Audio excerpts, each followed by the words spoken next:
Hey there, and welcome to this explainer. Today, I'm going to be stepping in as your virtual financial coach. Look, if you're a mid-career professional, you already know how to make a living. You know exactly how to climb the corporate ladder. But today, we're going to do a really targeted session to see if all that hard work is actually paying off where it truly counts. Basically, we need to figure out if that ladder of yours is leaning against the right wall.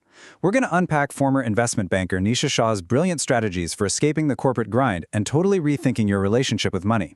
You see, she walked away from a super high-status corporate career because she realized all that prestige had created this deep disconnect from her true self. So, grab your mental notepad. We're about to restructure how you think about your income, your career, and, honestly, your personal freedom.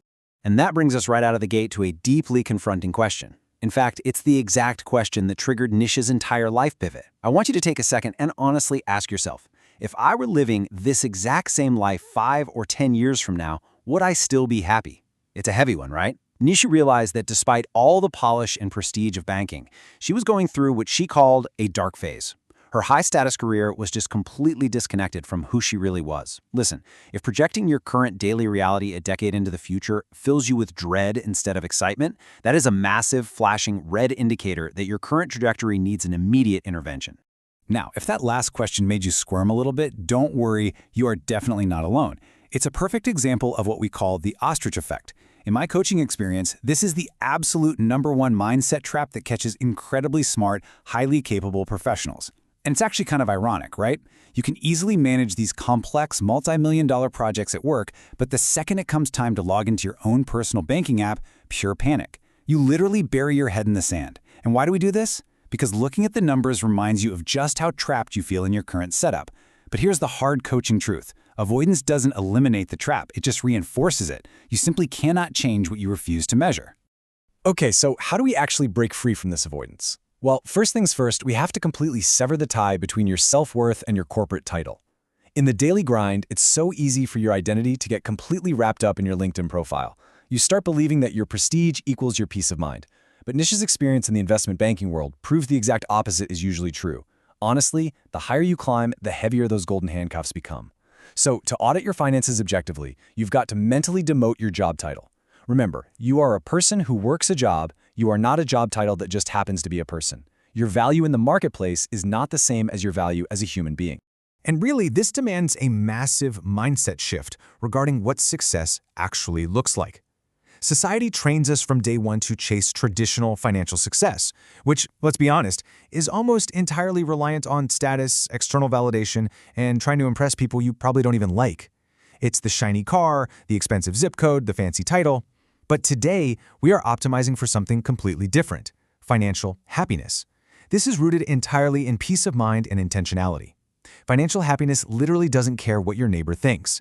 It only cares if you can sleep soundly at night and if you truly own your own time.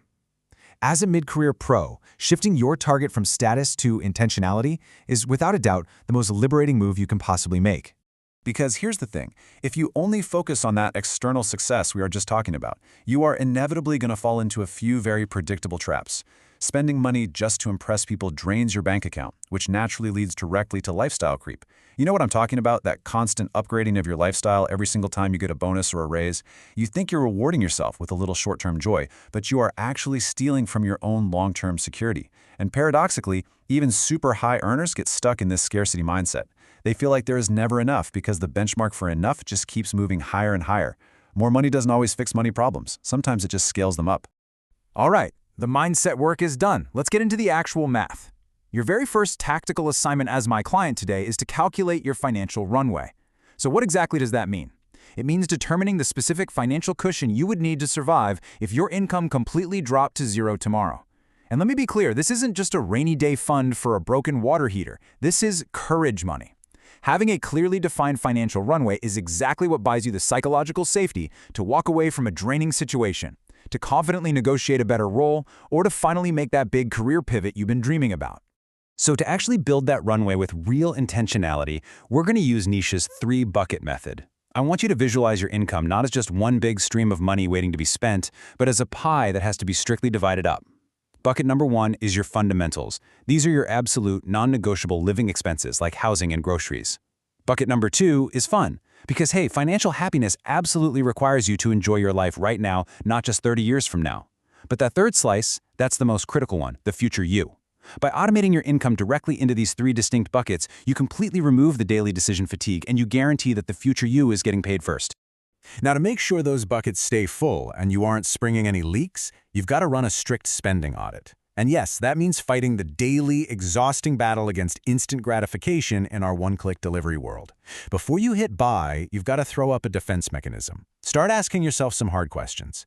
Is this actually for me, or is it just to impress someone else? Will this add genuine value to my life? Ultimately, you have to spend strictly with intention. Look, financial happiness doesn't mean you can't ever buy nice things. It just means every single dollar that leaves your account does so with a designated purpose, one that aligns with your true self rather than your corporate ego. But listen, true financial happiness isn't just about playing defense and aggressively pinching pennies. You've got to play offense, too. You can only cut your budget down to 0, but your earning potential, that is theoretically infinite. This requires building micro-habits that drastically increase your value. How do you do that? By constantly, relentlessly investing in your own skill set so you become undeniably valuable to others. When you couple that high-income skill development with mastering long-term investing, you transition from simply working for your money to actually having your money work for you. And honestly, that is exactly how the top earners think. When you combine that rock-solid financial runway with high-income skills, you unlock the ultimate career leverage. You get the ability to safely navigate that tricky gap between employment and entrepreneurship. So many mid-career pros feel totally trapped in employment out of fear, or on the flip side, they jump recklessly into entrepreneurship out of pure desperation. But when your finances are audited and properly aligned, your next move, whether that's negotiating a 4-day work week, launching a consultancy, or jumping to a totally new industry, is made from a position of profound power and freedom rather than fear and scarcity. As we wrap up our coaching session for today, I want to leave you with one final, pretty provocative thought to carry with you. What does your personal freedom actually look like? Seriously. Before you clock in tomorrow, before you fire off another email, before you earn your very next dollar, you have to define exactly what your target is. Because if you don't take the time to define your own personal version of financial happiness and freedom, you are basically destined to spend the rest of your life running on somebody else's treadmill. So take these tools, audit your life, and start building that runway.